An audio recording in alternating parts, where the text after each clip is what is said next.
Ilang lugar sa Bohol ang nawalan ng kuryente ng aabot sa 10 oras.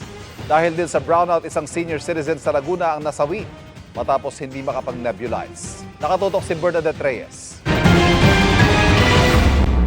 Isinugod sa ospital ni Andrea ang kanilang amang 80 years old matapos mahirapang huminga. Ayon kay Andrea, nag-nebulize ang kanyang ama tuwing alas 3 daw para sa kanyang hika. Pero kahapon, natawang nawalan sila ng supply ng kuryente dahil kasama ang kanilang barangay sa rotational brownout. Nagne-nebulizer po yung tatay ko. Then, suddenly po, bigla pong nawala yung kuryente. Hinihintay po ng papa ko na magkaroon ng kuryente ulit kasi akala po namin saglit lang siya mawawala. Pero inabot po siya ng mahigit 3 oras. Mag-alas 6 ng gabi, bumalik ang kuryente, nakapag-nebulize ulit. Pumungot na po siya na hindi na po niya kaya. Kaya sinugod po kagad namin siya sa ospital.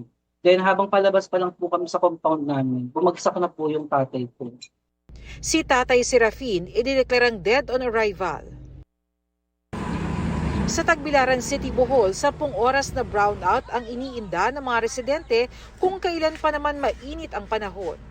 Pati bayan ng Baclayon, Luway at Panglao apektado rin.